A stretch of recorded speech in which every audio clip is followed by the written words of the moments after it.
Очигледно е дека само е под постојан притисок да предложи нешто конструктивно и да не биде единствено критизерска опозиција која што критикува што е добро да се направи во Република Македонија.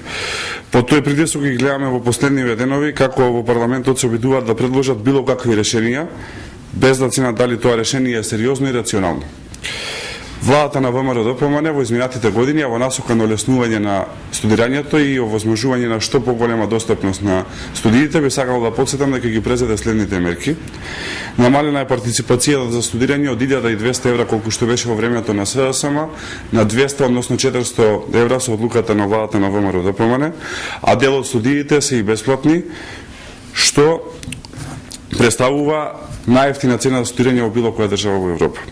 Исто така, се отворија нови факултети и дисперзирани студии низ многу градови низ Република Македонија, со што драстично се намали цената за студирање, особено за студентите кои што доаѓаат од внатрешноста, и со оваа мерка се овозможи поголема достапност на високото образование за сите оние кои што сакаат да имаат високо образование. Исто така, направен е превод на голем број на стручна литература, која што досега беше достапна само на странски јазици, со што значително е намалена цената која што студентите досега ја плаќаја за странската стручна литература.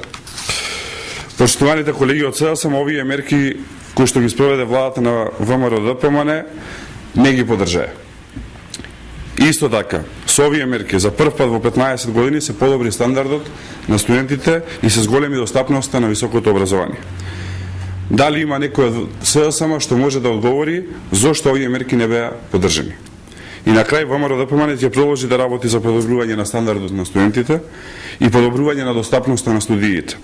И во таа насока ќе продолжиме да размислуваме за сите рационални идеи и предлози кои што ќе доаѓаат во иднина.